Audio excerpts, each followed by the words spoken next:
what a day! What a lovely day!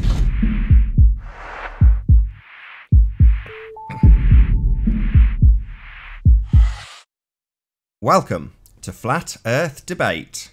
I'm your host, Nathan Oakley, and if you're new to this channel, or you've not done so already, be sure to subscribe and hit the bell notification icon to keep up to date with the Flat Earth Debate.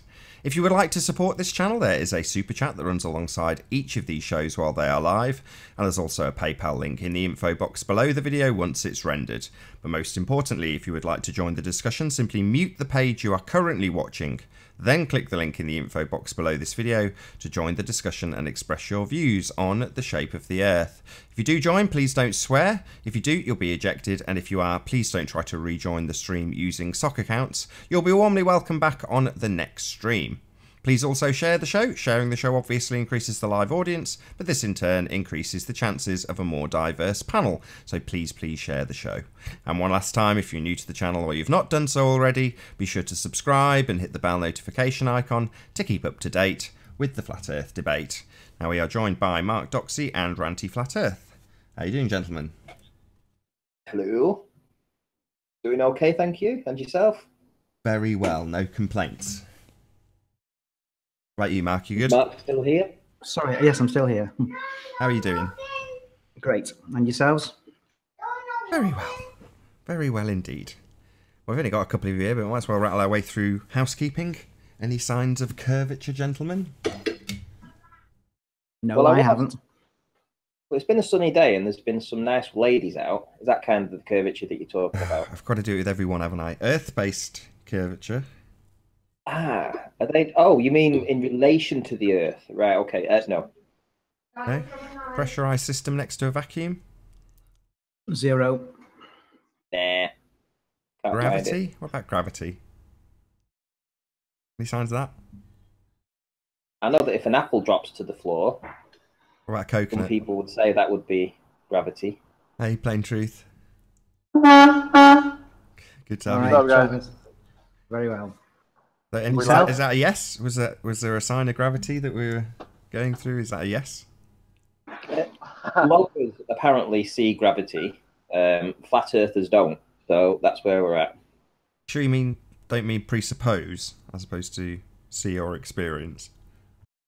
Well, they kind of call it. They want to see gravity. There's a big difference though. I want to see unicorns. Exactly. All right, well, let's move on. Self-perpetuating molten iron core at the centre of a presupposed spherical Earth. Yeah, that's a tough one. We're still waiting on somebody getting back to us about that. Nope. No, not on the panel. Okay, fair enough. Bill Miller? Any signs of Bill Miller? There's a great blues band called the Bill Miller Blues Band. I found them on Facebook the other day.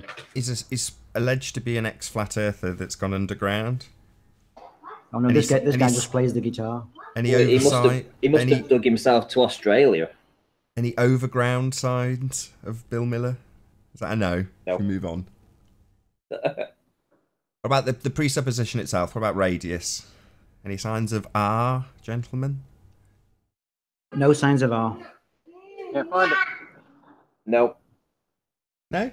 I think that's pretty much it then, I think that concludes housekeeping. However, if there's a glober in the actual side chat that's listening to this that has any proof, scientific proof of any of the things that we've just talked about, please jump on the debates, click the link, and tell us about it.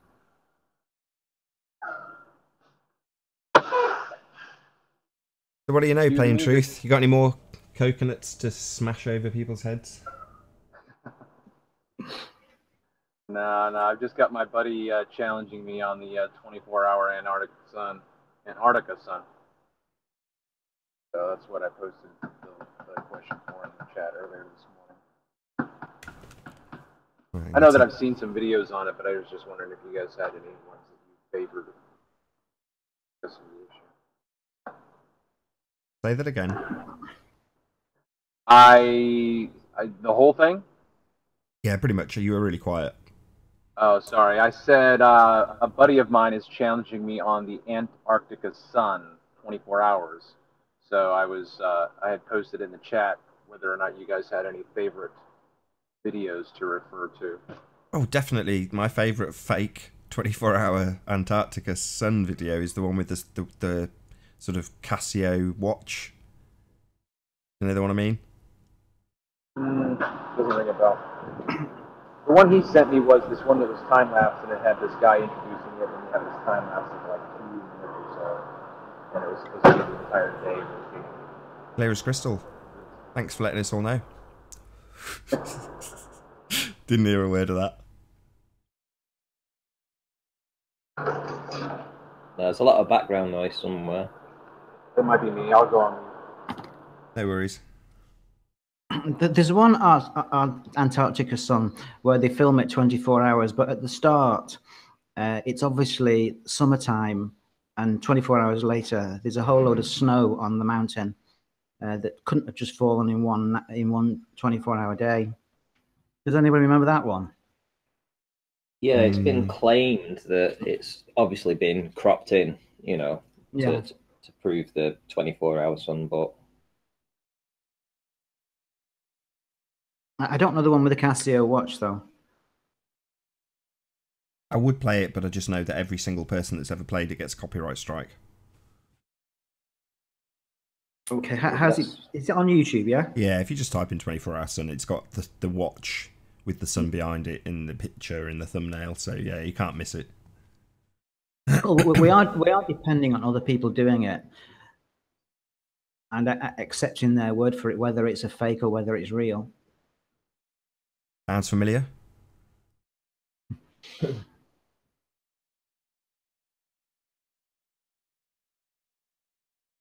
How did this subject come up anyway? I think it's gone to a dead end because it was Plain Truth's mate that was challenging him to find this, and now he's on mute. So it's like, okay. I mean, if you want a bit more background info on it, my most popular video is an interview with a guy called Robert Shortman, who spent, I'm going to say 18 months, but it wasn't consecutively, 12 months at once in Antarctica, and his job was a plumber. So he was responsible for all of the heating and basically keeping them all alive in what was very cold weather at times. Not always, I might add. But yeah, it's well worth checking out that interview. I mean, from his testimony, he would say that there is no 24-hour sun. It's complete nonsense. He never saw that happen, ever, in the 12 months that he spent down there. But he didn't spend the time down there as a flat Earth or globe Earth researcher, did he? He was just plumbing it. He's going by what he remembers. Right, or what so, he noticed. Yeah. Correct. So he didn't have, you know, if he'd have been a flat earther down there, he'd probably got a time lapse or something to back up what he's saying. Now, when he was down there, like you say, he was down there effectively on business as a plumber, you know, keeping the rig heated to his preference of temperature. But yeah, so that was his job. And he, the only way I can phrase it is to say that I would have noticed that were sort of, to paraphrase what I was saying, you know, I would have recognised if the sun was going all the way around me. It didn't. It rose and it fell pretty much like you'd expect it to rise and fall anywhere else, but just it did it on the horizon. You know, in other words, it didn't rise very high. So that was his account of what he saw in terms of the 24-hour sun. Now, if there was one, I'd expect it to be, you know, you tend to notice those sorts of things. And he didn't. That's not what he described at all. Nathan? Yes. Yes. You know, you have a rule that you don't really ban anything that goes on in the side chats. I know, I've been banning the Isa Mahalski sock. Good, because there's one there that's the Isa Mahalski, the child diddling pedo, and then he diddles children non-stop all day long is the things he's coming out with. I really think you should get rid of that guy. No, I have been periodically, but highlighting it is now obviously going to make him want to do it even more, but there we go. I can't really win in that regard. Okay. There's another thing that annoys me in the side chat. You know? Oh, here we go. Go on. And so, there's a very unpleasant reference to Down syndrome. Regularly appears. I think that's worse than the F word. You know the word I'm thinking about. Yeah, but on the whole, the chat is the chat, and there's really nothing I can do about it. You know, it will be demonstrated any moment when another similar reference comes up as a screen name. So, You know, I gave up on it a long time ago. If people specifically request I get rid of somebody or a sock of somebody, I will. You know, I'm not that precious about it. But ultimately speaking, I've resigned myself to the fact that there's limited to no control over what goes on in the chat. Yeah. I'm just saying I find it extremely offensive. Sure. Yeah, there's plenty of offensive stuff going on in the chat. It's one of the reasons I put it up, not because I want to offend people, but I want to show what we have to put up with in this little corner of the internet. The kind of crap we have to deal with is unreal. And short of sitting literally monitoring the chat the entire time while you're trying to produce a show, you can't keep on top of it. Now, yes, you can have moderators, but ultimately all you end up with moderators is everybody getting banned, and you just end up with spanners only going up and down the chat, and you're like, okay, that's not what this show is about at all. You know, I want all opinions. So yeah, it's a fine line, Mark. You know, you're damned if you do. I know what you're saying. You're damned if you don't. You're damned if you do. So I don't, basically.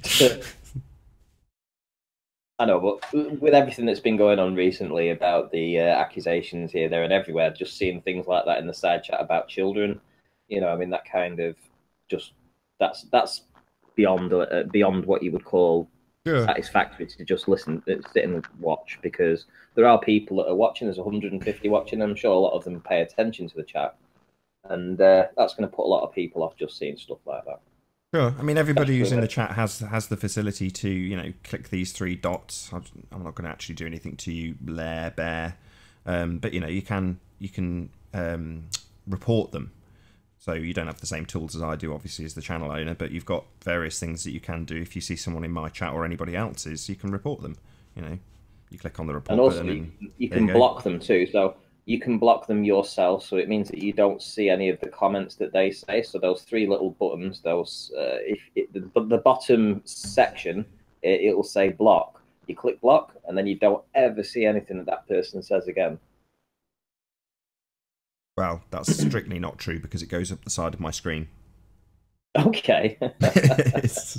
So that's not necessarily the case.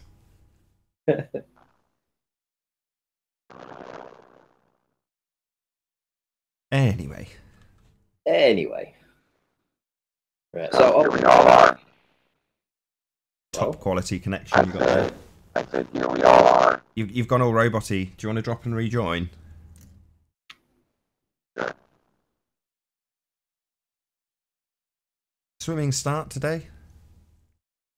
Yeah, I've got some. Let me get rid of that. Just let me find a couple of things that I want to show. Hold on. While you're doing that, I said, here we all are. Much better. Much better. All right. Just to fill in the gap for however long it took me to say, here we all are. I think Ranty's going to show us something that he's captured in the last couple of days. Crikey. Other than his phone going.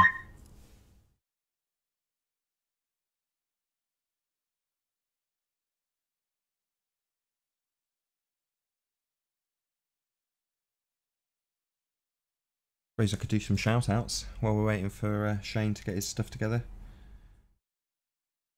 Jamaican Me Crazy, good to see you. David Reed, thanks for being here. Hogarth, thanks for joining our live show. Saucy London, sorry I called you Stacey. Mercury Messenger, thanks for being here. Tavis Cloud, thanks for being here as well. Brandon Toy, hello. Defund NASA, I reported the paedophile. Jolly good for you. Don't know what you're talking about, but happy days. Terry Davis, hello. Sam Scott, hello. Andres, good to see you. Pete Shea, woohoo, hello. Andy, legendary looming. Let's get this right. Legendary super looming perspective enigma hyena. Good to have you. Mong Patrol, hello. Nathan EO, good to see you. Is it Nathio? Joey, hello Joey. Happy to have you. Baron, Marcher Baron. Another evil sock. Let's get rid of you. XPOCZ, hello. Lair Bear. Sorry to use you as the example. Lifesard. Karen B, good to see you. Roland, hello there. Thanks for being here. Free Minded says yo. Yo to you too. Middy HC, hello. Else we got Alex, hello. I missed anybody? Mark Bacon Taylor, hello. Wiz Laws, new one on me. Nice to have you here in our live show chat. Thank you very much for being here. FE Viking. Bang globe bang tick. Indeed. If I talked emoji, I'm sure I'd know what you were saying. Goddess Switch Bella, hello.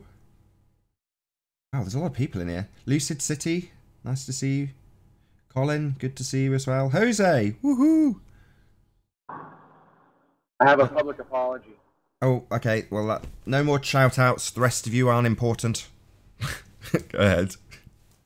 I have to apologize to Karen B because I was just making a side comment while she was doing her sunrise video, and it was taken the wrong way.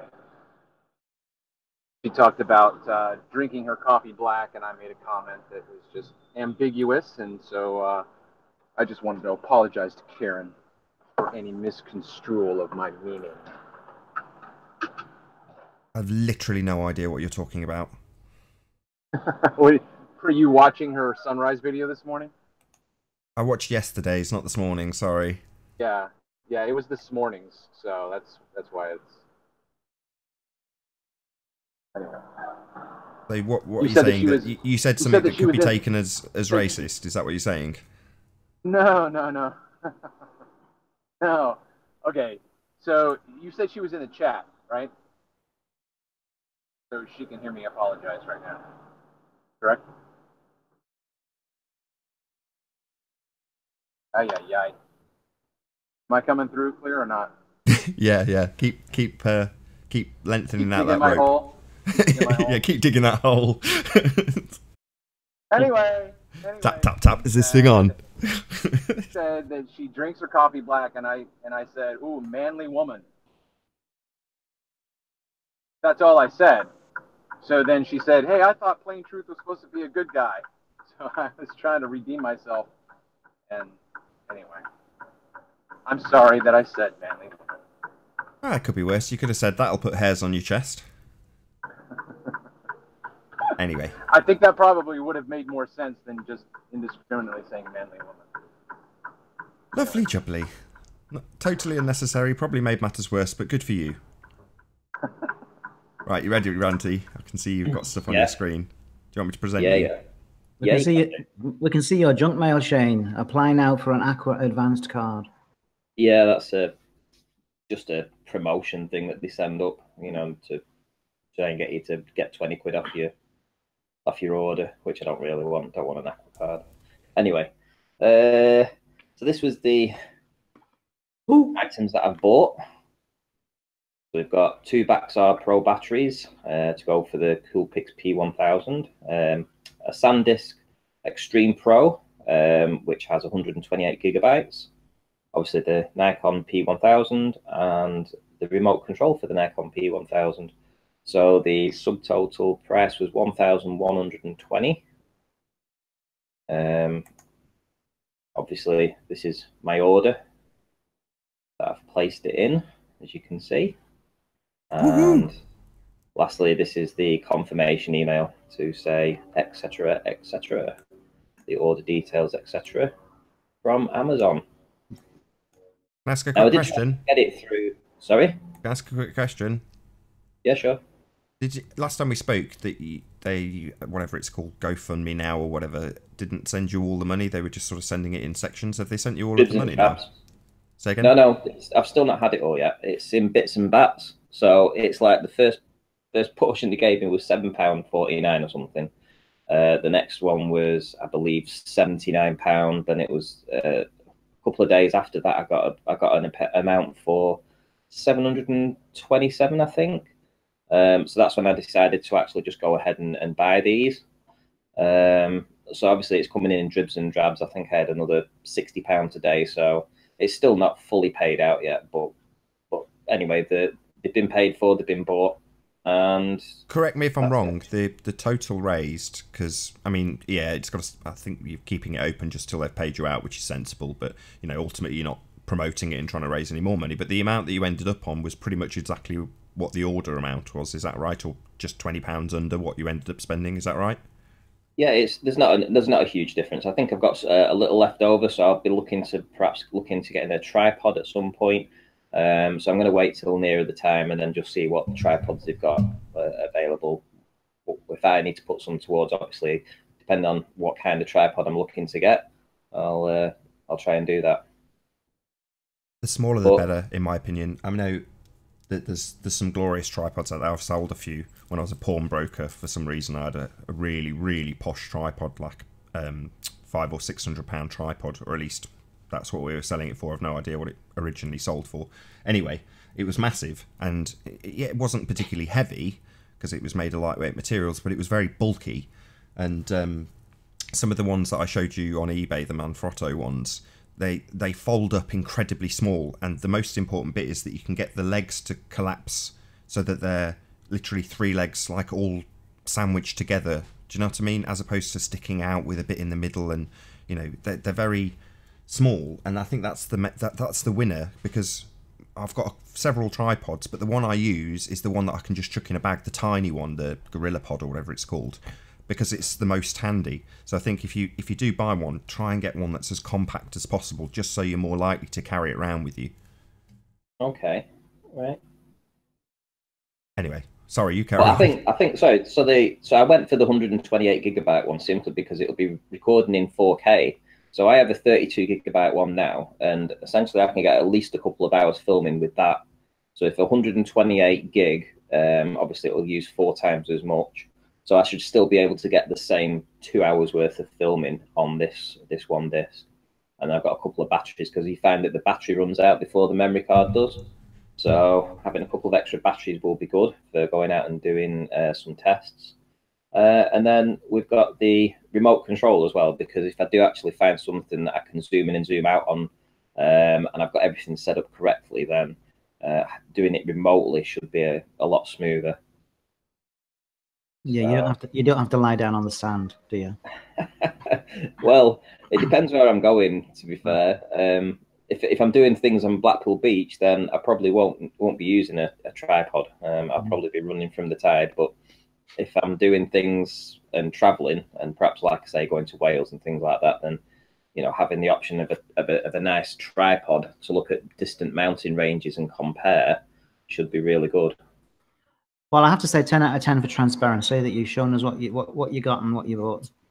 Yeah, no worries. There's nothing to hide. It's that's good. This is exactly what it was for, and I was very grateful that people decided to, help out with this. And, have they given you an estimate of when it's going to be available? I think it's released on the 6th. This is the item will be released on the 6th, so I'm assuming it'll probably get here the 7th or the 8th, something like that. Of next month. Of next month, yeah. Yeah, right. Brilliant. So, did you get any pictures of the camera itself for us to goggle at? Oh, I haven't got any more more images of that. To be fair, I know you asked me to do that, and I was lazy and didn't get around to doing it. But essentially, it doesn't look an awful lot different to the P900, to be fair, except that it obviously looks like it's got a different type of front. I'm just looking at mine now. It's a completely new lens, isn't it? Yeah, it's a different type of lens. But I will be doing a live stream. I'll do a live stream when I actually take apart my P900, so that should be fun. Will you do an unboxing? I've asked Dearth to do one as well. But it'd be great if you unboxing videos on new electronics get a lot of hits, and if you can surreptitiously, if that's the right word, hey Sleeping Warrior, if you can surreptitiously drop in flat earthy type lingo when you're unboxing it, you'll probably find that, I mean, I've put out a few unboxing videos, and regardless of which channel I put them on, their popularity, I'll get several thousand views on them just because it's a product that maybe people want to look up an unboxing for. So, you'll obviously have lots of videos with P1000 in the tag, so people will get to see this sort of stuff, the imagery that it produces, but not necessarily the camera and what's in the container, and you'll be one of the first to get it. So, you don't have to do anything, obviously, but I'd say you'd be well advised to do a P1000 unboxing video, because you'll be one of the first to get it, like as a consumer. Right, okay, yeah, I will do. I will. And I'll do it, like I say, I will still also do my live stream taking apart the P900. So I'm sure a lot of the trolls will like to join and be hoping that I'll somehow break it. You know what they're like. But and then obviously I'll be modifying it to get it into an infrared. So what we got on screen now, I've made it nice and big for the audience. Okay, well, I filmed this morning. Basically, I went to the side of the mirror ball.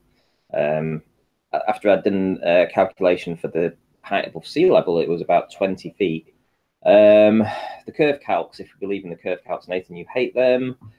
Almost 600 feet missing. Almost 600 feet missing. Now, these wind turbines here, the hubs on them are 322 feet. They're under 500 feet tall in total. Now, I'm just going to play a portion of the video. And you can clearly see these wind turbines. There is no doubt that you're looking at wind turbines. It's a lot clearer today. You can see it. Now, all of them should be gone. They shouldn't be there. But what you can also see is the fake waves. And I've said that many times before. And that's the mirroring effect of it's mirroring the sky down onto the ocean. So it's causing this mirroring effect. And that's what it looks like. It looks like they're actually fake waves, not real cresting waves.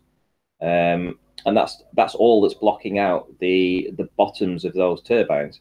But essentially, you can see them; they are there. They're not a figment of anybody's imagination, and they shouldn't be seen. It's as simple as that. In actual, on Peak Finder, I had to put an elevation I had to give myself another 70 feet in elevation to get something similar to what the mountain ranges in the background look like in comparison to Peak Finder from the mirror ball. So it's not adding up, people. You know, if you believe in the ball, your ball is looking straight at every single day. We haven't, no offense, but I know some of the comments you've been getting recently. I haven't actually seen where you're standing. Oh, well, you know, no, I don't know that you're at the mirror ball. All right, well, you will do in about when I zoom out. So I'll just get to the end of the video. So I'll just show it from me zooming out. Hey, there's me zooming out. Do you want to move your mouse? Just move it 3 inches. Sorry. That's okay. And are those the Snowdonian Mountains in the background, are they? They are, yeah. There's the mirror ball. And there's the mirror ball. Fair enough. And what's more is I walk along the wall and I show you the tide in at the time. Now, the thing is, I've actually been to this place and done a measurement. It's on my channel. And where the water is right now, pressing up against those exact same part of the sea wall, it is only 16 feet beneath my feet. So the tide at that time is 16 feet beneath my feet. The wall is only 4 feet tall, and that's what I was resting it on. So I was able to get a very accurate 20 feet above sea level filming the Snowdonian Mountains. I like these because you've, like you say, I've seen you go down the steps with the tape measure, and you know you can't really argue with your elevation on these. So great, there's no ambiguity in that regard. So yeah, so obviously you know yourself. I'm going to show you where I am. I am right next to the mirror ball. I'll do it in the same video, so there's no cutting and editing. You know, everything you see with me is very raw. It's very on the go. It's like I show you the evidence and I show you where I am, elevation above sea level. And I don't think many people really question it or argue it anymore because I am very particular with making sure that I'm as concise as I can be with all the evidence. And one thing I can say is that those wind turbines that we're looking at here, we should not see them. And that is a fact. If you believe you live on a spinny ball, they are loomed up from beyond the curvature of the Earth. That's what you believe. If you believe we live on a flat plane, you're simply seeing some miraging effects that are giving you the fake waves at the bottom that are blocking out the bottoms of the turbines because you're seeing the turbines. You shouldn't be there. But we know they're there because it's just what we see.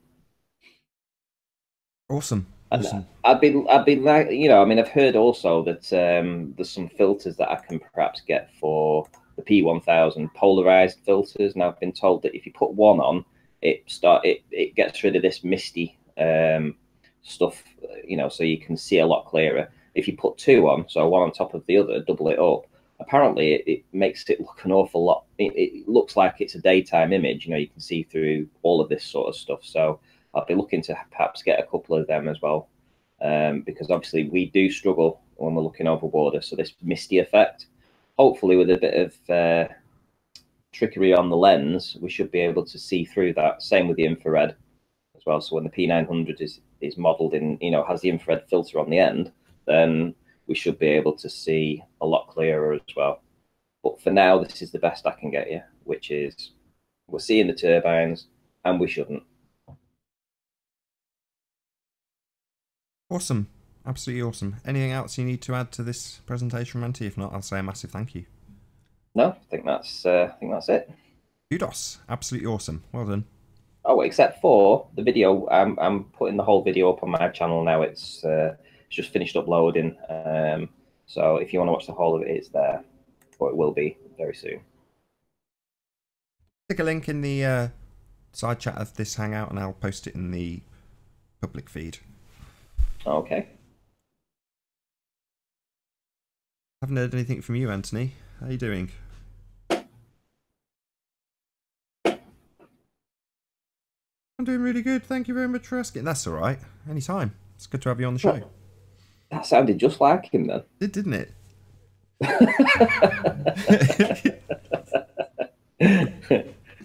I didn't realise I was on mute, speaking to myself.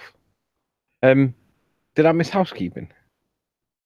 Yes, you we did, but I'll do it on the next one as well. So if you've got a housekeeping answer, just keep it to yourself for the next half hour. What did Mark answer to the question? Oh God, you won't take the subtle hint. Just leave it till next show, please. I beg of you.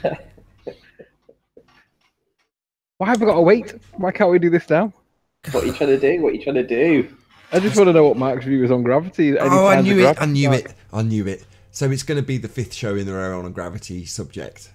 That's what we're getting here, isn't it? Arwin started it, and Mark's carrying it on. So no, I'm not. I'm not carrying on. I'm telling you what I observe and my conclusions. Now, if you're unclear about anything, you've got Tuesday's show, 2 shows, and Wednesday's 2 shows. You can always go back and listen to them. All right. That's a very Arwin-esque answer. You can go and look at my hangout. I've answered it very clearly. Questions and answers, if I'm honest, because he keeps saying that there's this force thing, but if I'm not allowed to talk about it on this show, I'll have to just talk about flowers instead. Okay, Sunshine, thank you. So what do you know about Newtonian telescopes then? Subtle. Who? Me? No, Mark. What do I know about it? Not much, other than you can get greater distances or a greater magnification because a mirror can have support behind it, where with glasses at some point the glass starts to buckle under its own weight. I see. I mean, I don't know how good or bad the telescope that I got was, but it often took my breath away what you could see through that little eyepiece. Just sensational, some of the stuff you can look at. Mostly the moon. Yeah. I mean, I didn't have any adapters or a camera, so this picture of the moon that you're looking at now is actually taken with an iPhone 5S, I think it was. Just a camera phone, basically. So it's obviously not great quality, but considering that's a camera phone through a very basic telescope, I was quite proud of that. I also got some shots of, I think it was 3 years ago now, the lunar eclipse. The only noteworthy thing I can say, because other people got better images than I did, I got it going red, great, but was that the temperature dropped significantly as totality was reached, to the point where I had to go and wake my wife up, because I'm pretty sure it was about 3 or 4 in the morning that the totality came. Anyway, I was, taking pictures happily of the eclipse as it came, and then as it reached totality, the temperature dropped massively and my fingers froze. I just could not take any more pictures, so I had to go and wake my wife up, and I'm like, I'm going to miss the money shot. Come on, you're going to have to operate the camera for me. I can't do it anymore. So she had to come down with warm fingers and actually take the final 2 shots that I did actually get of the eclipse. Like I say, that was about 3 years ago, and just before having my daughter, I had to part with the telescope. It's now at the mother-in-law's, so I haven't used it since, which is a bit heartbreaking, but there we go. It used to be sat where I am now, looking out the window, so I could just observe the moon as it rose, which was nice. I could literally just lean over and peer through, and I don't know, I miss that, if I'm honest.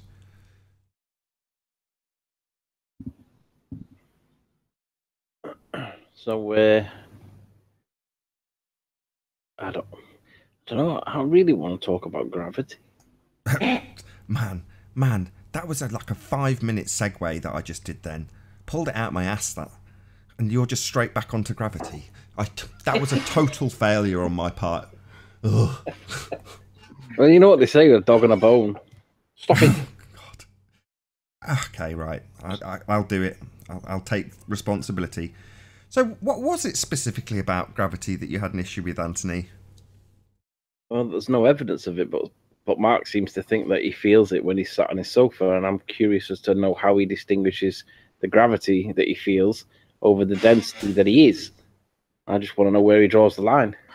I'll answer that question if you answer me a question. Sorry, Mark. Really sorry. We've got a new guest. Are you doing Lair or something? I think it was. Can you hear us? Hey, can you hear me, man? Yeah, we do. Very good to have you. I'm probably going to go on mute. Do I need to mute or? No. Have you got any evidence of gravity? I have no evidence for gravity. Is there a topic right now, or can we introduce one? You could introduce one. Nathan would be praising you if you did. It's very related. Go on. Y'all were talking yesterday about the Cavendish experiment. Yeah, and about how it's not current science for the word gravity anymore. But yeah, go on. Okay, I was just I'm picturing it in my mind. I'm wondering, can you think of any bias that might be involved in that experiment? Some force that might affect the outcome? Yeah, the baller himself. Look at Sly Sparkane's gravity experiment that he did, the replication of Cavendish, and look at his bias that he's got in the experiment. He's got 4 styrofoam boards that are not part of the experiment, but for some reason he's put them in there and claimed that they would help you see the air resistance. Don't quite know how they'd help you see the air resistance, but that's what he did. So the biased answer to your question is probably the observer. Cavendish himself. Oh, I'm wondering. I'm trying to figure out if I know the moon has theoretically a strong influence gravity-wise. If it pulls the oceans up, did they in any way account for this or any other possible? Well, gravity seems to hypothetically count for everything. Gravity, the convenient excuse. Nobody can see it. Nobody but Mark can feel it, but we all think it's there. So, what did you say about the moon and gravity? Well, we know the moon pulls the ocean up twice, right, a day? No. Well, we're told. Hold on. In some parts of the world, you have 3 tides a day. So how do you Okay, so how did they account for that? I just don't understand how that even, gets. Well, you're making the assertion. I'm just telling you that there's in some parts of the world 3 tides a day. Some parts have 1. Yep. So would that affect the lead balls in any way? Would it? Hold on. I just want to stick. Hold on. Let's just stick to the assertion you made about we know that the moon affects the tides. Do you now take that back? Because we seem to have. I said theoretically. No, you said we know that. That was your exact phraseology, actually. In theory. Sorry, that's not what you said. You're now saying in theory. What you actually said was we know that the moon affects the tides. Now we've demolished that argument, and now you're saying in theory. So, if you're saying in theory, what kind of theory are you talking about? The colloquial theory or a scientific theory? Which one? Gravity theory in general. Sorry, the colloquial term or the scientific term?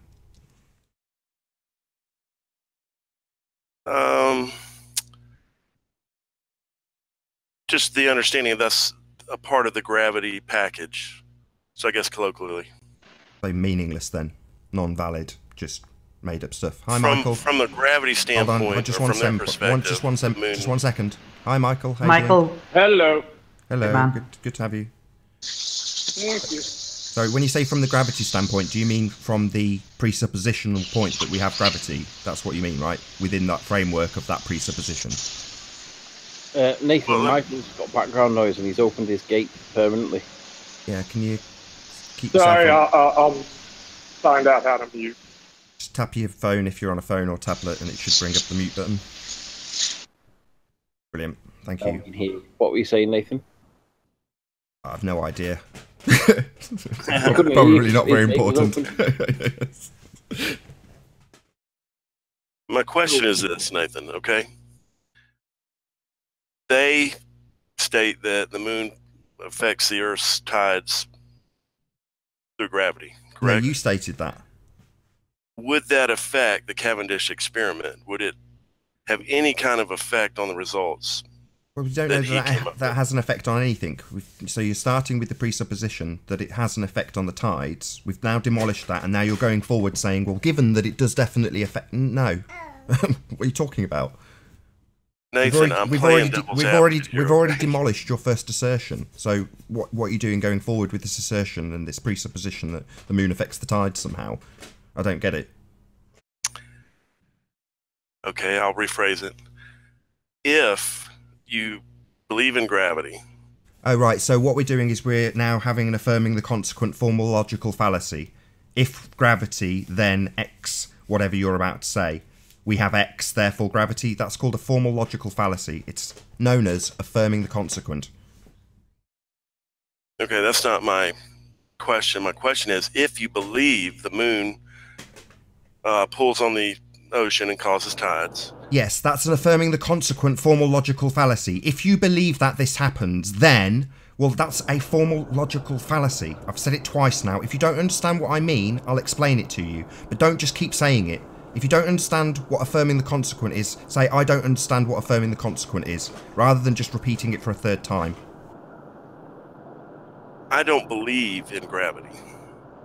But from their perspective, I don't care what you believe. I don't care. I don't care. You've made an example twice, and twice I've said you are affirming the consequent. That was not my intention. Right. Okay. But do you know what? Do you know what affirming the consequent is?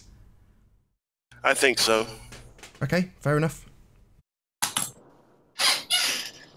So, the answer to your question is: did Cavendish? Does the moon influence the Cavendish experiment or not? The answer does it make them illegitimate?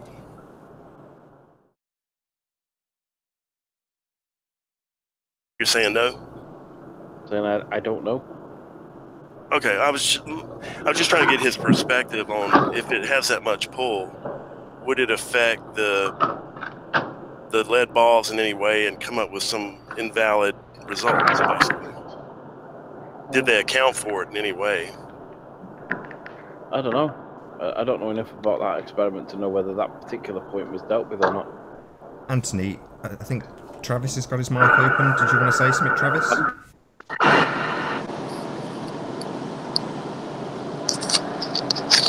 Hello, Travis. Travis, will you mute your mic? No, I wanted to say something. Oh, sorry. It's very noisy then. Go ahead. Yeah, I know. I had to get things situated because my Bluetooth wasn't going to give me enough audio for you guys. I mean, what we're discussing again is a variable that we cannot control, nor can we discern, nor can we measure. So as Nathan pointed out, it's just something that you would be assuming. It's something that you would be inserting that you would have to simply... you can't even deal with it. So Cavendish obviously tried to control the situation as much as he could by viewing the experiment from a distance with his telescope through a hole in the shed. So as much as he tried to control all of the variables. I mean, I think that's as much as we can say. Can I play catch up and ask why you know the moon doesn't affect the tides? Sorry, we didn't make that assertion, so do you want to ask Laird? Oh, but you're saying it's not true. Sorry, I don't have to prove something else, though, do I? If I say the moon is controlling the tides, I have to prove that. Okay. It would be helpful if you said why it wasn't. Sorry, why it's a negative. Sorry, why would I have to prove a negative? Prove to me that I have not got unicorns in my shed. Can you prove that? To be false? No. Oh, right. So I've got unicorns. So hold on. So you can't prove it to be false, therefore I've got unicorns in my shed. Correct? If you say so. No, not if I say so. That's utter nonsense. So when you say that the moon is pulling, it's the same. It's just nonsense. Okay? Not much logic there, but go on. What do you mean logic? Prove the moon's pulling something right now. Prove the moon's not pulling something. No, prove I haven't got unicorns in my shed. It's the same logic. If you make an assertion, you have to damn well prove it. Don't tell me to disprove it. Prove it.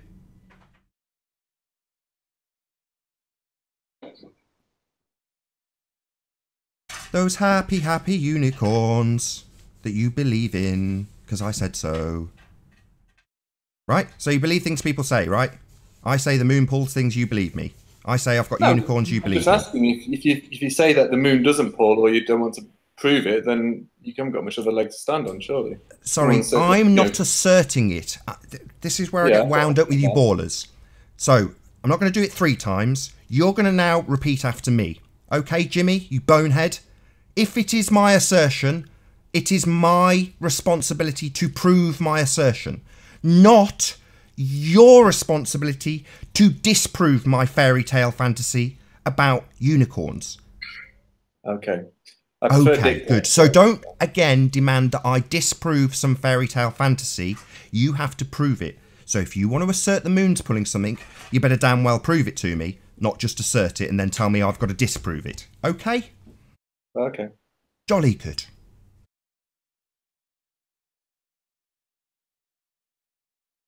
Is that the end of that conversation then? Unless we have a presupposition that the moon's... I was just literally starting a sentence. Thank you, Jimmy. So we had a long pause, then I asked a question, or nearly did if Jimmy didn't interrupt me, which was, is that the end of that conversation then? Unless we accept a presupposition that the moon's pulling, this argument ends, does it? Okay. Now I'm asking a question. God's sake. Okay. Try and open your ears, Jimmy. I'll repeat it. Given that we have destroyed your fairy tale fantasy, is that the end of this conversation an example about gravity? Or do you have more? No, that's the end of the conversation. Excellent. Win for Flat Earth again. More heliocentric nonsense smashed into the ground by globe heads. Hooray! Where's the decent people to represent this argument? Sorry, let's just get it straight for the audience. We've just demolished a massive chunk of heliocentric belief. And this guy on the panel, Jimmy's like, yeah, so what? Where's your decent champions of the globe? Where's someone to... Where's... Excuse me, Jimmy, shut your mouth. Yeah? You just did a very terrible job for your globehead compadres. Terrible. Where's the champions of the globe that can actually put up a fight and convince the audience that we haven't just got fairy tales and fantasies equivalent to unicorns? Why haven't we got decent champions of the globe? Sorry, I still haven't finished my sentence, Jimmy. Why are you so rude? That was a question. Compared to you, or just in general? That's a question to me. You haven't answered my question. Why are you so rude, Jimmy? I wouldn't class myself as being rude. No, you keep interrupting me. You keep interrupting me. So that's the end of the argument, is it? Bit of semantics about who's rude. That's the best you've got, is it? This is the champions of the globe. Amazing. Let's not push it. He's not really a champion. No, that's my point. Where are they? Where are the actual champions? The people that could put a decent argument together? Where are they? I guess they're all out pushing their lies. They must be like Jehovah's Witnesses, where they go out and like knock on doors and stuff like that. That must be what they're doing. Because they don't come in here anymore, Nathan, because they say that you're too rude to them. I'm too rude. Oh, right. Yeah. That's interesting. That's kind of my point, but yeah. Sorry, that was your point rather than an excellent proof of gravity and the moon pulling tides, right? Just talking about who's rude. Again, I hadn't finished my sentence, Jimmy. And again, you were very rude and started talking before I'd finished. So, you haven't got any examples of gravity or the moon pulling oceans. So now we're going to discuss who's rude. This is great globe representation, Jimmy. Excellent, excellent work. Thank you. Hey, Nathan, can I ask you a question? Sure. Do what you like.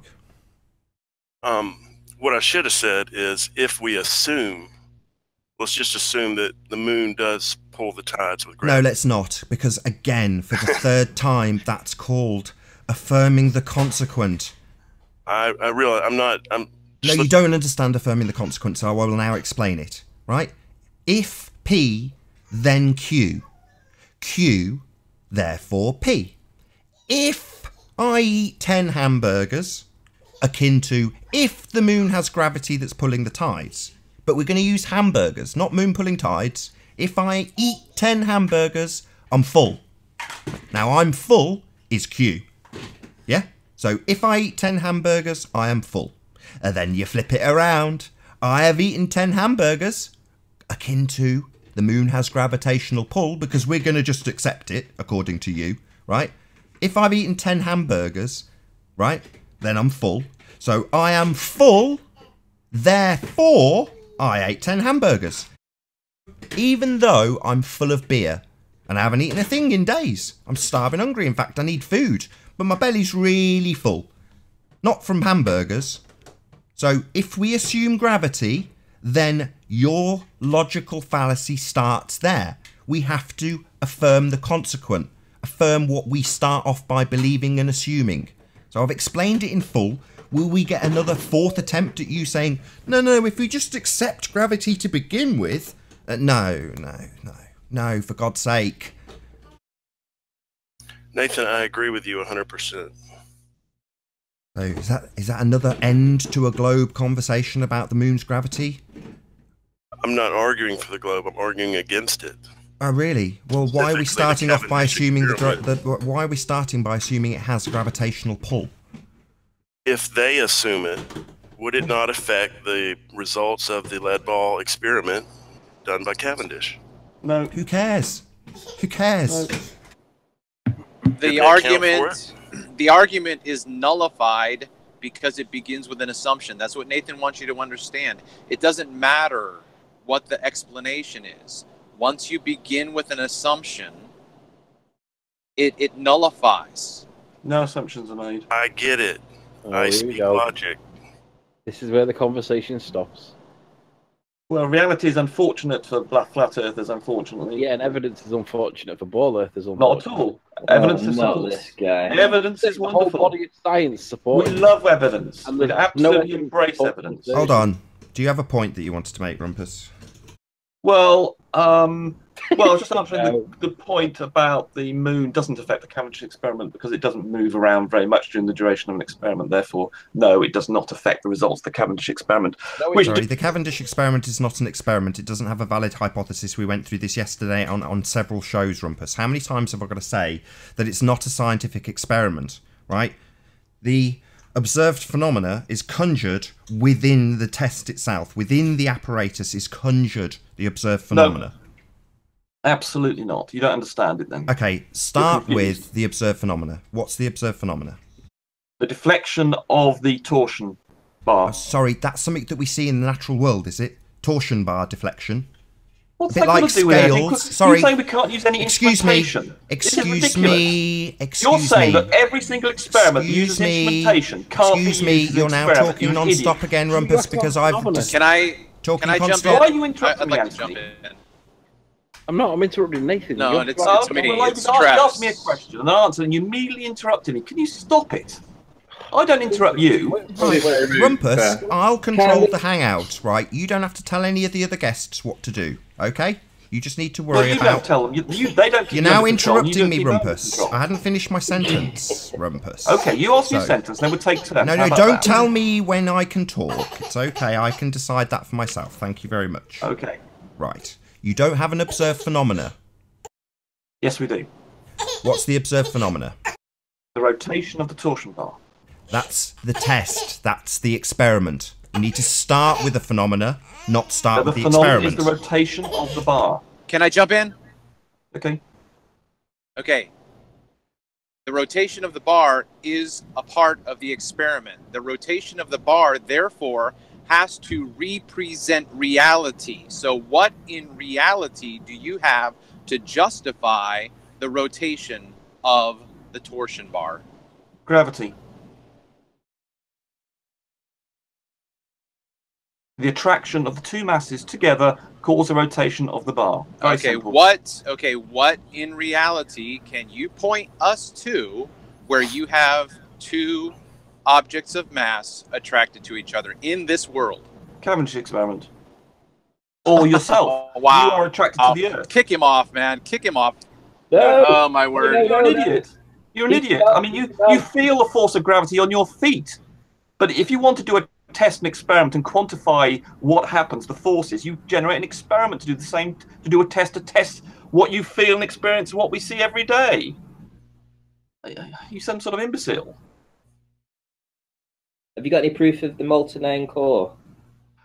That's a bit more difficult, but we know that because, I mean, you're familiar, Ranty, I hope, that when you put a current through a wire, it generates a magnetic field. Are you familiar with that idea? I believe it. I wouldn't see why it wouldn't be true. Okay, you sound like you don't know. Okay, when you run a current through a wire, it generates a magnetic field. So any movement of electrons generates a magnetic field. So any metal, doesn't have to be iron, any metal that has a current running through it will generate a magnetic field.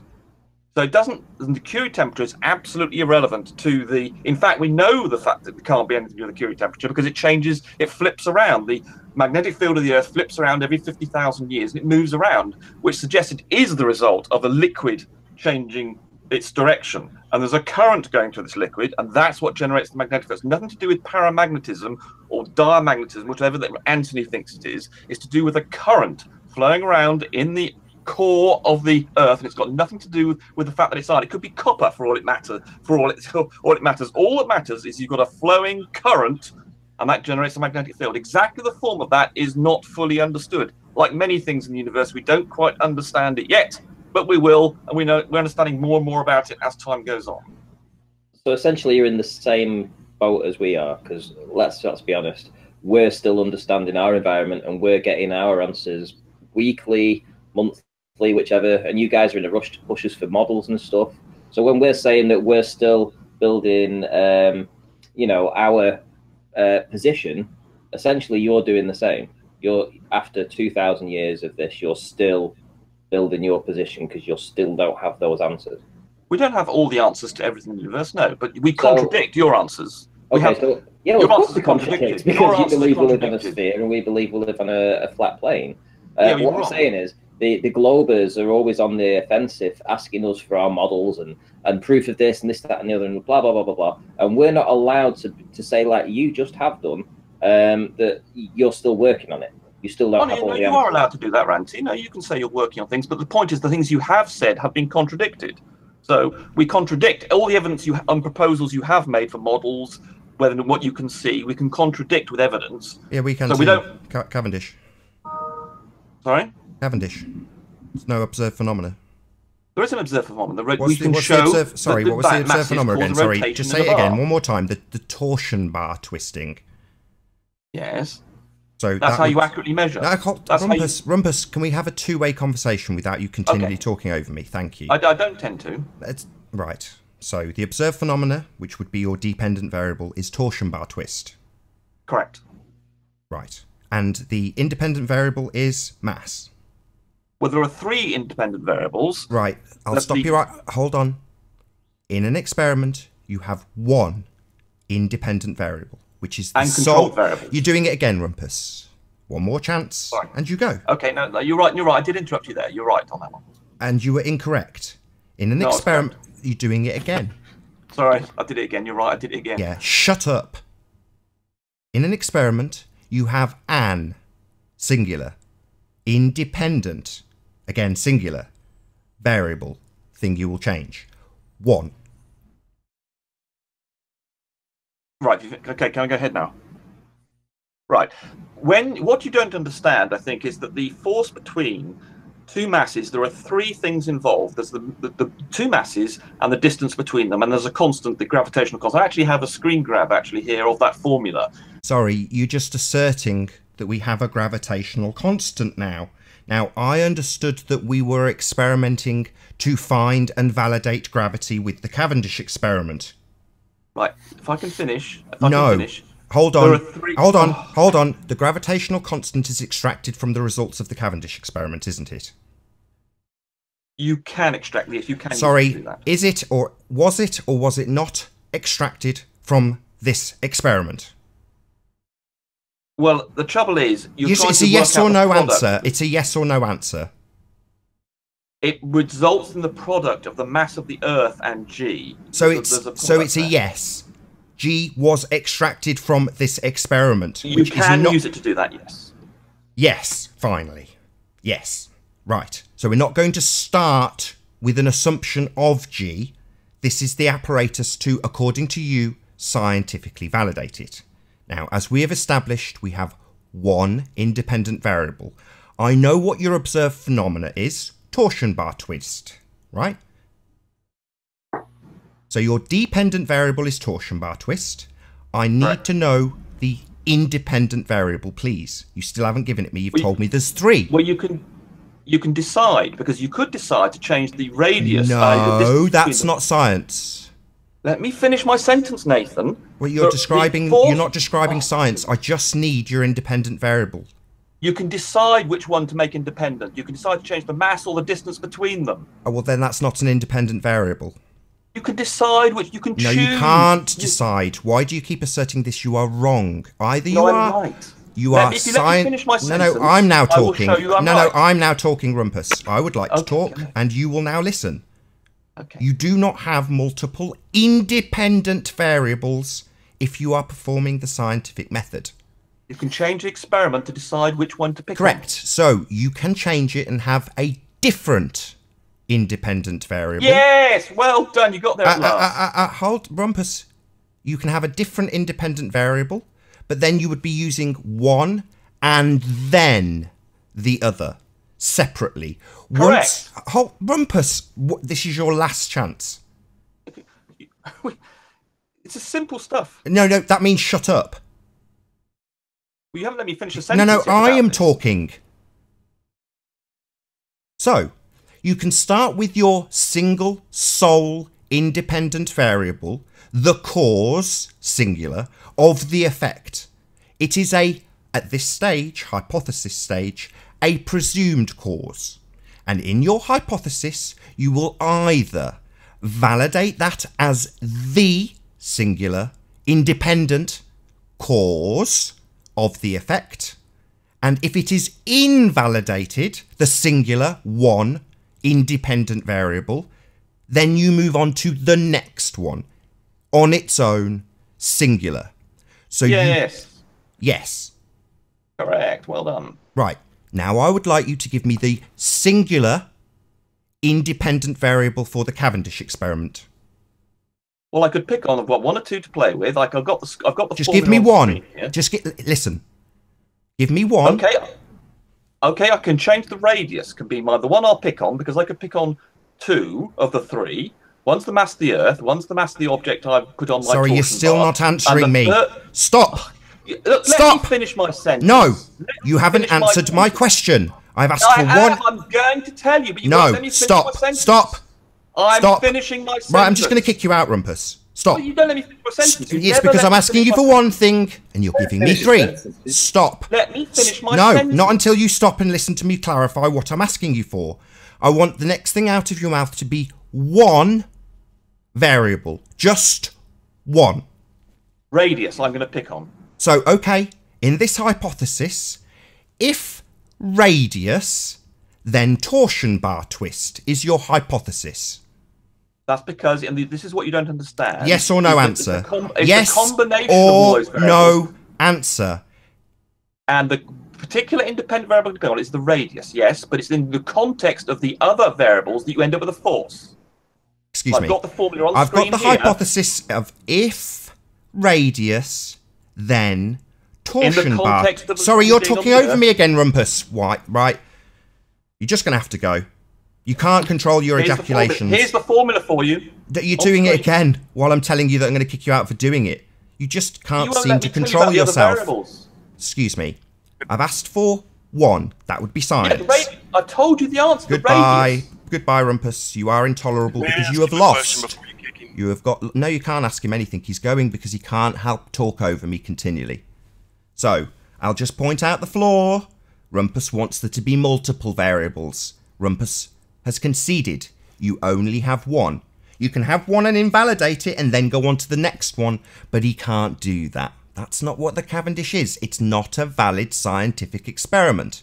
He needs multiple variables. He doesn't have an observed phenomena. His observed phenomena is not gravity, it's torsion bar twist. So at which stage in him detailing his hypothesis did he use the word gravity? He didn't. He used the word torsion bar twist. That was his observed phenomena. So we are observing the phenomena of torsion bar twist. Yay, Rumpus, well done for proving the cause of the effect of torsion bar twist. You complete idiot. So you're saying Cavendish, cause and effect, gravity, science, right? No, you're causing the effect of a torsion bar twist, right? And what's your cause of it? According to Rumpus, radius. Yeah, that's what he said, because he's a dim-witted idiot with no scientific understanding. I had to take him through baby steps, using words like independent, singular, an, one, for him to finally concede that in science you have one. Now, he hasn't got one, he's got lots, so he doesn't have science. Unlucky, Rumpus. Your little sideshow circus freak experiment proves absolutely nothing. Unless you want to say it proves torsion bar twist. Wow, that's useful. And even if it does, it's not the definition of gravity as per current science. Didn't use the word gravity. We're looking for the effect of torsion bar twist, apparently. Marvellous. Nathan, would it not be better to let the person speak? I did, and I asked him for an independent variable to cause the natural phenomena of torsion bar twist. This is, Jimmy, because you don't recognise it, the biggest load of bollocks I've ever heard. It's not science, mate. It's, what's that word again? Bollocks. And I'm pointing out to the audience just how big a pile of bollocks it really is. A massive steaming pile of bollocks, mate. It makes no sense. His phenomena, excuse me, whoever's talking, it's not a naturally observed phenomena. It's torsion bar twist. Yeah? You want to look up what natural means? You want to look up what science means? You understand any of this, Jimmy? That's a question, by the way. You can now reply. You have my permission. Not really, no. Good. So you're useless in this debate then. Predominantly, you've said no. Now I'm replying to your negative reply. We predominantly talk about science here. So why are you telling me that I should let him completely spout bollocks when you don't understand what we're talking about? I don't think you either understand what he's talking about. Oh, I did. I understood and took him through in baby steps. Don't make assertions that I don't understand when I had to handhold him through independent variable being singular while he continually asserts that you need multiples of them. And then when I finally get him to concede, it's concessions because he has to. Because I say, yeah, you think you're being clever by saying you can invalidate one and then move on to the next, but not mentioning that. And saying, of course you can have many variables. Yeah, you test them one at a time, Rumpus. So we don't have lots of them. See, Jimmy here, though, is too thick to get it. Thinks he can tell me that I'm telling people off incorrectly. That's because most of the people who leave these comments and say, why are you talking over them? That's because I know more than he does. Yeah, I'm having to lead Rumpus. Because he's a retard. If he wasn't a retard, he'd understand that the Cavendish experiment is not scientific. Simple. Is Jimmy a ball lover? Probably. You bet so. Jimmy, can I ask you a question? Go on. This was the whole point I was trying to ask. If you believe gravity is pulling these two lead balls towards each other, correct? I'd say so, yeah. And you also believe the moon has a gravitational effect on the Earth, correct? That's my understanding. Do you think it's legitimate to dismiss the moon's gravity in that experiment?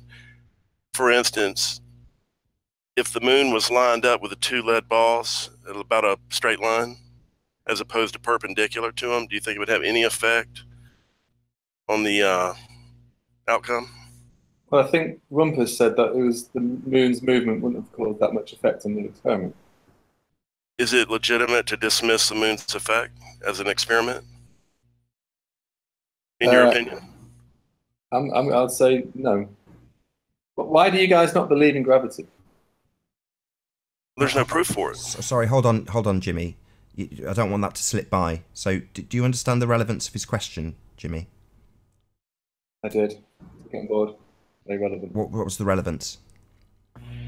To talk about gravity. Means. Yeah, just try and expand a little bit, Jimmy. Just try.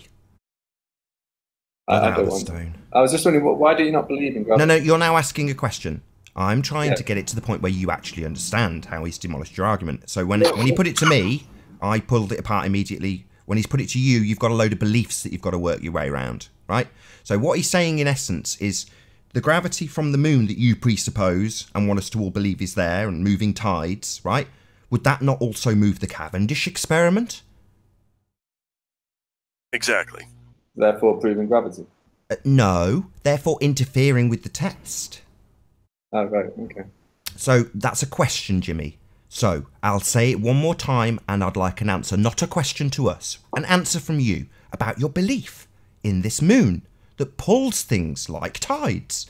Why would it be the case that you would use an apparatus, I call it a circus apparatus because I know it's nonsense, but why would you think that that wouldn't be interfered by the pull of the moon?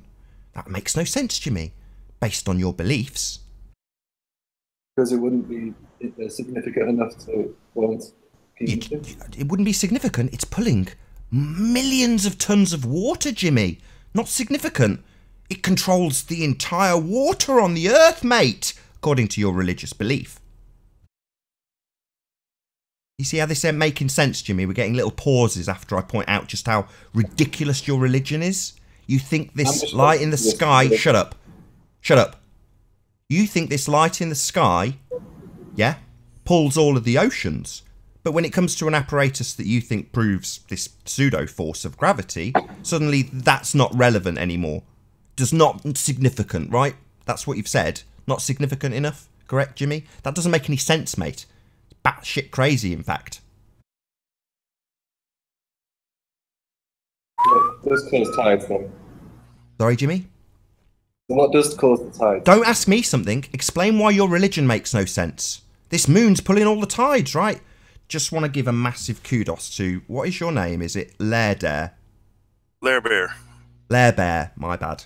So you needed a baller. So you needed a baller to corner. Lairbear. Yeah, so you tried this argument on me. It failed immediately for obvious reasons. But now you've got Jimmy on the ropes. Brilliant, mate. Kudos to you. Jimmy's religion makes no sense. I was asking you to see how they just dismiss this huge force. It don't make no sense to me. Yeah, Jimmy just says it's not relevant anymore, even though it's pulling the tides. This makes no sense. Your religion's flawed, mate. I don't get it, Jimmy. You're just going silent. Well, Jimmy, can I ask you a question, Jimmy? Depends if you're nice to me. I'm always nice, usually. The big G, how many decimal places did Cavendish approximate it at? No idea. Or was it Newton that did it? No idea. Well, better get Rumpus back. Yeah, Rumpus knows his stuff, but he gets muted and binned off without actually explaining himself. Rumpus That's because he won't do what he's specifically asked to do. He keeps wandering around. He asked to do it. He needs to bullshit. He actually starts a sentence off, and then he needs to bullshit people. He needs to bullshit people like you, Jimmy, about what pseudoscience is. He wants you to think his pseudoscience circus trick is science, and it's not. Because if it was science, it'd have a genuine observed phenomena, and you'd have a singular cause of the effect. He's got none of those things. It's just a circus trick. But you want him to explain it by obfuscation, which is to say, I say give me a variable, the thing you will claim is the cause of this effect being torsion bar twist. Oh my God. You don't recognise any of this bollocks. So I've got to be here to shut the guy up and point out to my audience very concisely that the man's talking bollocks. And why he's talking bollocks, Jimmy. Now, you don't have to accept that his stuff is scientifically invalid, just pseudoscience circus tricks. You can assume that I'm lying, and we need more talking over everybody and obfuscation from Rumpus in order to dig you out of this little hole. You still haven't given us anything about why the moon doesn't interfere with it. I can take it apart from the foundation, but you still want to believe it, even though someone else has come along and go, okay, believe your experiment proves gravity, not torsion bar twist. Just ignore that little detail, and that's the phenomena. Right? You can say it proves gravity. So why doesn't the moon's gravity interfere? And we get a whole protracted silence, then another protracted silence, then we get you asking us something. Can I ask a question now? No, we're not. We're waiting for... Hold on. No, Jimmy. Just Why listen. not? Listen very... Everyone be silent, including Jimmy. I want Jimmy to listen very carefully. I'm going to say it slower. Right? And at the end of this statement, Jimmy, I expect a response from you about what I say. So let's just clear up what's going to happen first. I'm waiting to round the show out. Yeah? So we're going to have a 10-minute gap to those in the audience. Jimmy, do you understand what's about to happen? I'm going to explain something, and at the end, I want a response about what I've explained. Do you understand that bit? So far, so good. Yes or no? Yes. Good. Good. Right. So in your religious belief of a spinning ball Earth with gravity and a spinning moon Earth around that spinning Earth, yeah, with gravity, yeah, why would it be that in the context of the Cavendish experiment, which apparently is proof of gravity, yeah, why would it be that the moon, which also has a gravitational pull big enough to move the entire oceans, right? Why would it be that that isn't affecting the Cavendish experiment? So first of all, do you understand my question? I do, Nathan. Thank you. Excellent. Now I'd like an answer, not a question, an answer. Because I think my understanding is it will be a significant enough impact on the experiment, this isolated experiment. Didn't hear a word of that. Can you speak up a bit, Jimmy? Yeah, sure. How's that for you? Much better. Can you tell me, why is the moon not affecting the test? Sorry? Why is the moon not affecting the test, Jimmy? Maybe it is affecting the test, but it's not a significant enough effect on the test. Again, I'll just say it once more. You seem to have ignored one of the bits of information. So the effect of this body, this moon, this solid thing that you think is in the sky, the light that we see, yeah, the effect of that, even though we should really establish cause and effect with science, but we'll just accept that it's got that effect, right? That effect is enough to move the tides. That's quite a significant weight, wouldn't you agree? Let's just accept whether or not you think movement of the tides is big or not. Hey, Sean? Ah, troll. Damn you, trolls. While the ball is on the ropes. So, Jimmy, do you accept that the tides are pretty heavy? Go on then, yeah. Right. So you'd need quite some force to move them then. Mm-hmm. Mm-hmm. Was that a yes? Yes. Yes. Quite a lot of force then, not an insignificant amount of force then. Yeah. Right. So you've just said the reason it doesn't affect the test is because it's an insignificant amount of force. Now you're saying it's a significant amount. There seems to be a contradiction here, Jimmy. This is taking a long time. Are you slow? No, don't answer that. Just tell me why the moon doesn't affect the Cavendish experiment. How big is the water? Don't ask me a question. Explain. I'll start again. I've got to keep the show open every time you do this, Jimmy. Just because you're slow. It's tedious for us and the audience. Very tedious. So, Jimmy, you've just said the tides and the forces that move them, in your religion, the moon, yeah? You've said they're significant. Moving that big old weight of the tides, right? So, yeah. So your answer then is not that it's insignificant. Try again. What's the mass of the water and what's the mass of the torsion of the balls in the... I don't know, mate. This is your proof. Don't ask me about it. You tell me, mate. Let me ask you a question. I know you're asking me a question, but you don't answer my question with a question about your religion, mate. I'm asking you about your religious belief. I'm trying to say it wouldn't have a significant effect because of the mass of the... Yeah, I'll say it one more time. Really? Close your mouth, open your ears. I'll phrase it as a question, so hopefully it rewires your cognition. Are the tides being moved requiring significant or insignificant amounts of force based on your religious belief? Significant. Significant. Right, so we've got a significant force in your religion of the moon. Why would that significant force not affect the very sensitive Cavendish experiment? Because of the mass of the objects involved. Sorry, because of the mass of the objects involved, we've just established... Sorry, is the mass in the Cavendish experiment significantly more than the oceans or less than the oceans? Less than the oceans. So you'd expect that significant force to affect it more then, given that it's smaller than the oceans? Surely the opposite, Nathan. No, surely not the opposite. If I've got a massive boulder and I push against it, huge boulder, I might not move it at all. But if I've got a little pebble, my significant force can definitely move the pebble. Wouldn't you agree?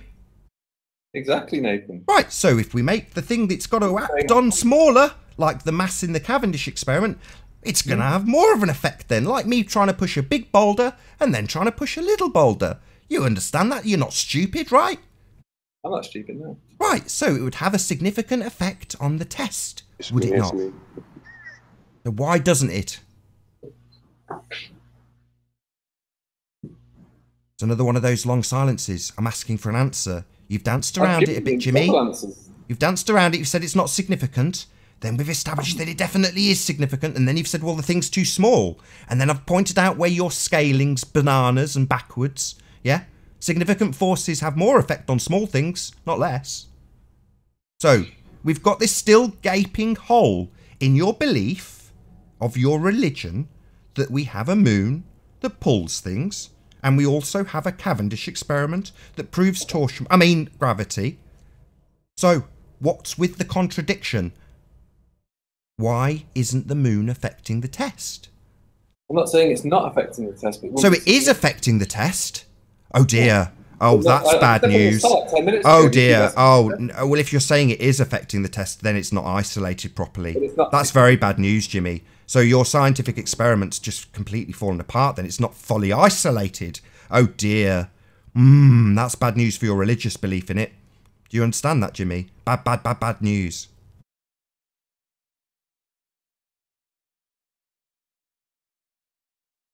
Do you want to run the show up? Another one of those silences, or am I going to get an answer? There's a gaping hole in your religious belief. You're saying it does affect the test. That's bad news if you're claiming it to be isolated. Hello? So it wasn't significant enough. So it's got a significant impact on the test. Oh, that's really bad news then, Jimmy. It doesn't prove anything. It's just a circus trick. Oh my God. Is this sinking in? I've kept the show open longer for this to sink in. Eventually, I'm hoping we'll get to the point where you go, yeah, I get it, it's all bollocks, like I've asserted. Take your time, Jimmy. So what was the last point, sorry? Yeah, that it's all bollocks. It doesn't prove anything, it's not isolated, it's not science, it doesn't have an observed phenomena. Yeah, you're conjuring one within the test itself. And what you're observing, according to your idol, the rumpus, is torsion bar. That's what your observed phenomena is. Torsion bar twisting is the phenomena. So you're trying to prove the cause of a torsion bar twist in your experiment. You understand any of these things, Jimmy, or any of this sunk in, that the Cavendish is, quote, bollocks? Or are you still going to say it's a proof of gravity? In our we trust. No? Yeah? What's the answer, Jimmy? I've given you my answer several times. Where did you, your... Don't ask me something. You've said you've given me several times. Just repeat it. What have you told me? That it doesn't have an influence when we've gone through having an influence? Say again. Say again, Jimmy. It's my bad. I was talking over you. My bad. Okay, no. Try and speak up. I was just saying about it's not significant enough in the experiment. We're talking about two different masses. Really? Oh, God. I've heard this before. So what you're saying you've told me multiple times I've gone through and you're talking over me now, Jimmy. You're talking over me, mate. Multiple times we've gone through and established that your excuse is invalid because we have a significant force that can move oceans and we have something that's smaller in scale. So it would have more of effect on it. Now you're going back to your position. It would have less of an effect on it. Yeah, that's what I thought you meant. It wouldn't have less of an effect. So if you... okay, so... I've got a significant pushing force. I can push a boulder, right?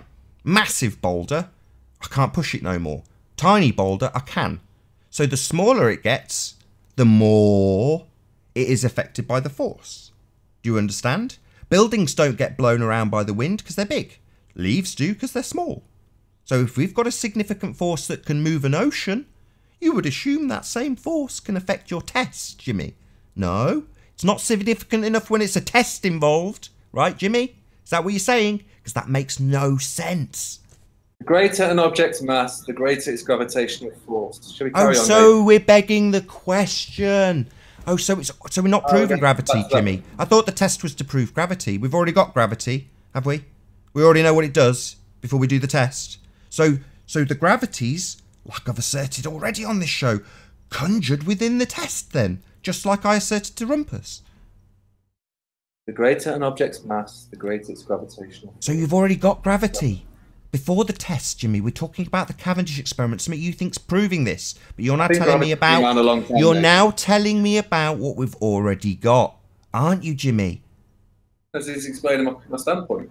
Your standpoint is supposed to be scientifically validated by this experiment. Now you're just telling me the result, like it affirms the consequent. What a shock! Explaining my answer, Nathan. No, you're not. My question is, if you assume in your religion that the moon pulls oceans and has a significant effect on them, why would it have a insignificant effect on the test? Your answer is because the test... the greater its gravitational force. Sorry, I didn't hear that. Say that again. I'm trying to do your voice, sorry, not very good. I'm actually quite good impressions, I think. But I do struggle with yours because I struggle to get the repressed homosexuality in my voice. But the greater an object's mass, the greater its gravitational force. Sorry, what's the scientific validation for that statement? Scientific validation for that statement? Yes. What's the test that proves what you've just said? Is it the Cavendish? Oh, really? Oh, really? My bad. So we're going round and round in circles, are we? My God. My God. You are literally stupid.